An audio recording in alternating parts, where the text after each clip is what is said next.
feel just like a rock star. My girl. Hi everyone, welcome back to Rocket League Trading Prices.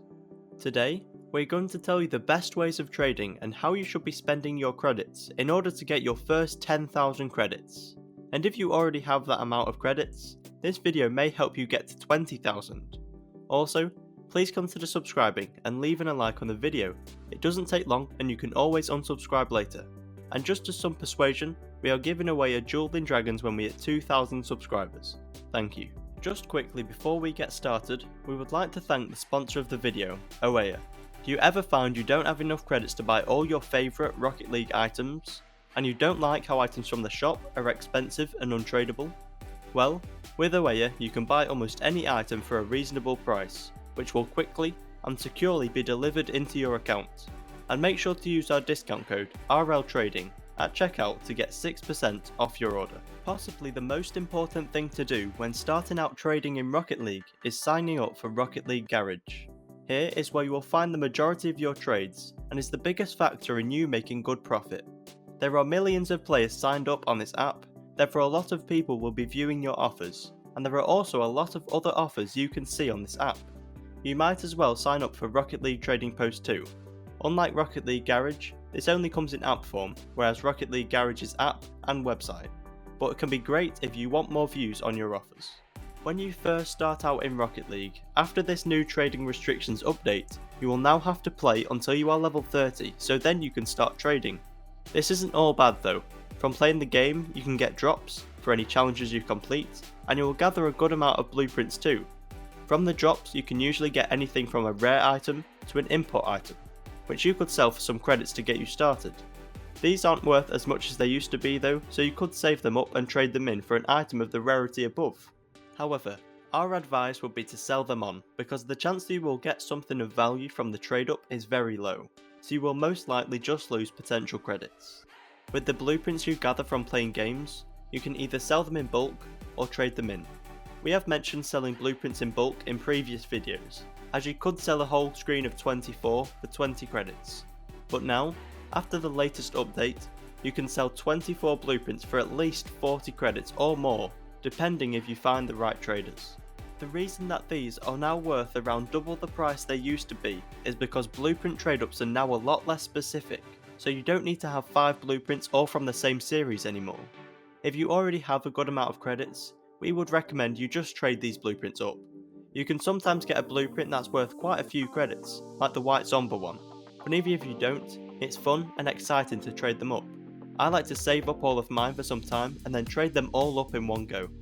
Another way you could give yourself a good starting point is by buying the starter pack. This is only a few pounds and gives you 500 credits and some other items too.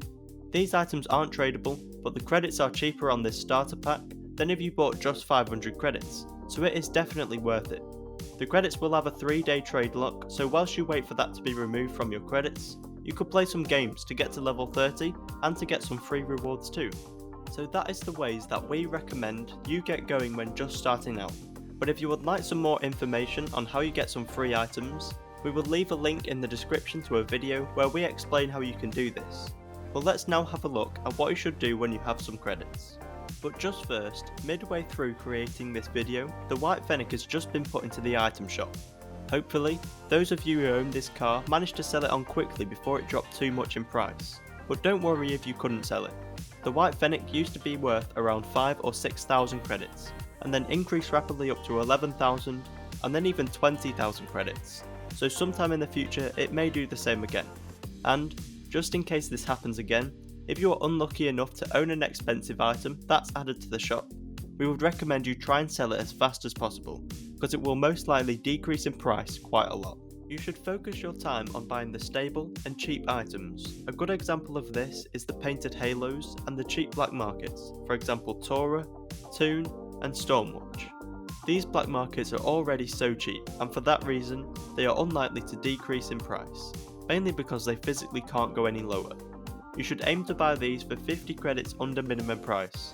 This means you will be able to sell them on for more and make some easy profit. The new free-to-play players are often looking for their first black market, which is why this strategy works so well. because these types of traders will often pay good amounts for these items. The main thing about trading is patience.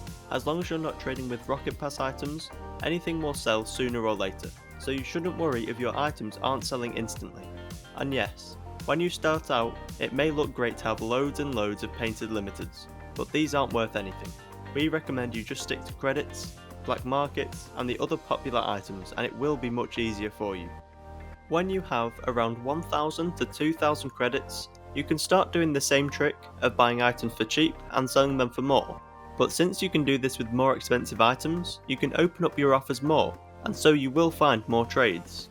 For example, you can still buy the painted halos and cheap black markets, but you can now buy painted octanes, Fennekes, and the more expensive black markets, and you can also buy painted exotics, like Dracos and Zombas. Around the 5000 credit mark, you can really start taking advantage of cross-platform trading and quite a lot of investments. If you would like an updated video about cross-platform trading, let us know in the comment section and we will look into it. But for now, we will leave a link in the description to our video explaining that. At the moment, there aren't many investments to be making. There was the emeralds, but they have started dropping in price again. We will have to wait for the emeralds to be removed from drops before they start rising again. And when that day comes, the painted emeralds are going to get much more expensive. Items that could potentially increase are the painted Fennekes, octanes, and also Dominus, but as of now, they haven't started rising just yet. But they are the items we think you should be looking out for in the coming weeks. Our advice is, at the moment especially, you are better off just having credits in your inventory, unless you are buying and selling items on fast. This is because, with the latest update, the market is very unstable and almost everything is difficult to predict. So if you stick with having just credits, you can ensure you won't lose any inventory value. If you are buying and selling items worth around 1000 credits, you should try and purchase them for 50 to 100 credits under minimum. If you are buying and selling items that are worth 2 to 3000 credits, you should aim to buy them for 200 credits under minimum. And for items up to 10,000, you should aim to get them between 2 and 600 credits under minimum, as that way you can almost guarantee you will make profit. Other items that you could try trading with are the more expensive RLCS items, like the white decals that are available from Twitch stream drops. The problem is that these are often very difficult to sell, so if you do want to buy any of these, we would aim for between 800 and 1200 credits under minimum price, or you will struggle to make profit due to how difficult they are to sell. Thank you for watching. If you found the video helpful, please consider subscribing.